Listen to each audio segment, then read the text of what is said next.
I feel like in the Harry Potter universe, it's usually pretty straightforward whether a character is good or bad.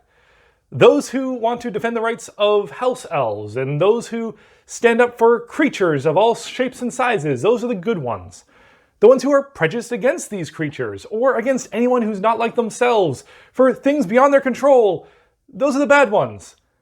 But sometimes there's a character that it's a little harder to tell whether they are good or bad. And for me, there's one in particular that I just can't seem to get my head around where they fall in the spectrum. And so today I want to discuss to try and figure out, can we come to a conclusion on whether or not this character is good or bad? And so today I want to talk about Garrick Ollivander.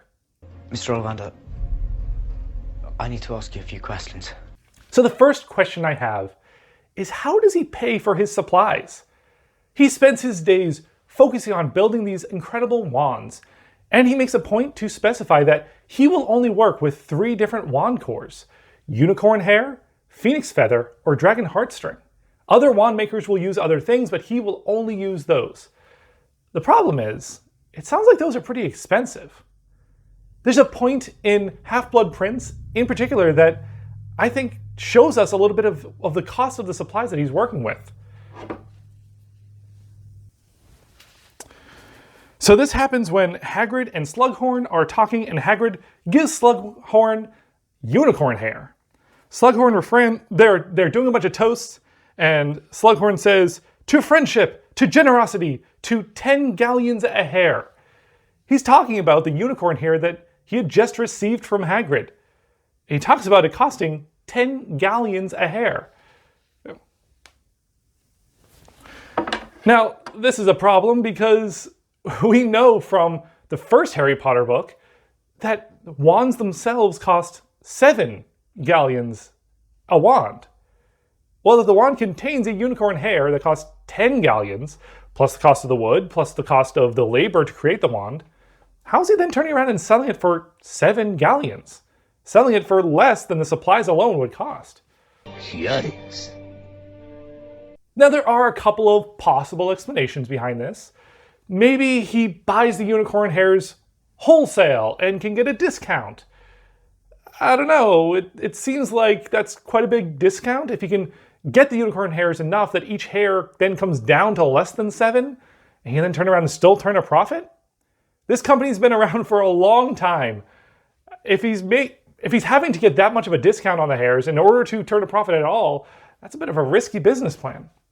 It's also possible that the unicorn hairs are the expensive one, and maybe he loses money on those wands that makes money back up enough to compensate from the phoenix feather and the dragon heartstring.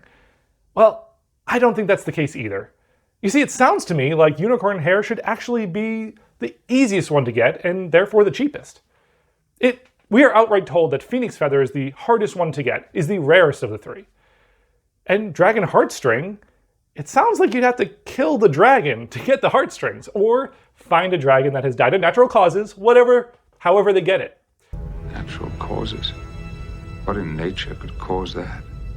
Now, there's nothing in a heart that's literally called a heartstring, but there's something called a corde tendinae, which I'm probably butchering the name of. But this thing is colloquially referred to sometimes as the heartstrings. It's the little tendons that connect the heart to other muscles. I'm not a doctor, but that's my understanding. And the understanding is you'll typically have a few dozen of these at most within a heart.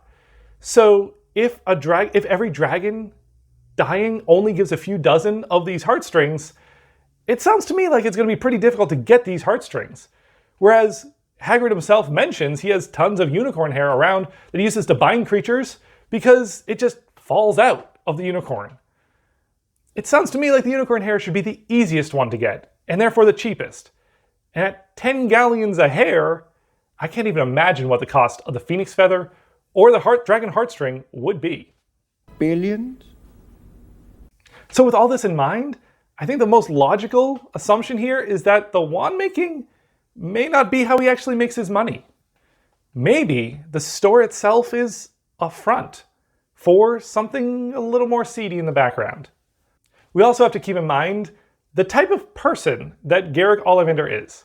Now, we don't see him do anything evil or downright despicable. We don't see it in the books, we don't see it in the movies. He seems to be just this happy, older gentleman who loves his wands. But therein lies the problem. He loves his wands potentially to a greater extent than he loves goodness. He seems to be a more neutral character. When he's talking about Voldemort, he says that Voldemort did great things, and he seems excited thinking about these great things. After all, he who must not be named did great things. Terrible, yes, but great? He puts the emphasis on the great over the terrible. And this is not a man who seems to be remorseful over giving a wand to this being who is quite possibly the worst wizard in history, has done horrible things with that wand, and he doesn't seem remorseful for that at all. He seems more just interested in what the wand was able to achieve. And when he talks with Hagrid, Hagrid walks into that store and the topic of Hagrid being expelled from Hogwarts comes up, and Ollivander is judging Hagrid like crazy for getting his wand snapped. Well, how did his wand get snapped? It got snapped because he was accused of committing these horrible crimes at Hogwarts and was expelled for it. But that's not the topic on Ollivander's mind. To him, Hagrid's greatest crime was letting his wand get snapped.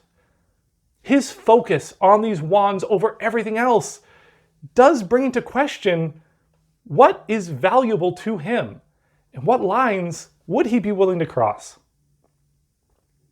And this love of wands brings up to me the most likely explanation. If he did have some sort of back alley dealings, it would be in black market wand dealing.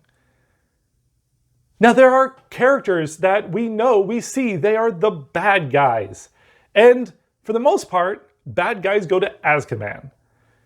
Well, in Azkaban, their wands get taken away from them. So when they break out, are we to believe that every one of them, when they break out, they're managed to successfully get out of their cell, get to their wands, collect the confiscated wands, and make it out of there? Maybe, but maybe not. Maybe they are finding some other way to get a new wand.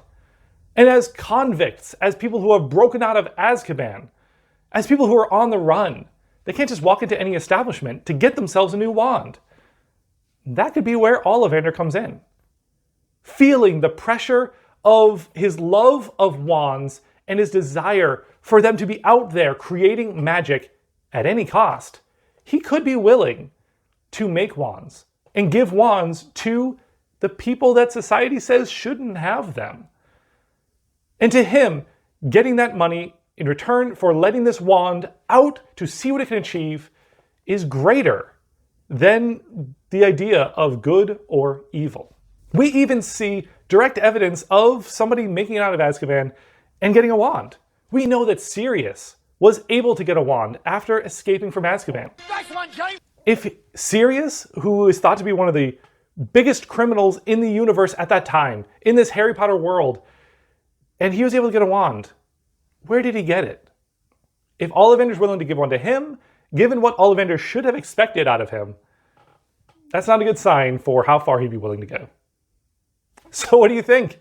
Do you think Ollivander is a black market wand seller in addition to his storefront? Let me know if you agree with this idea in the comments down below. Honestly, I'm torn. I want him to be good, but there's just a lot of things that make me wonder. Let me know what you think in the comments down below. If you disagree, if you think I missed something, let me know that as well. Always happy to learn more. And as always, thank you for watching.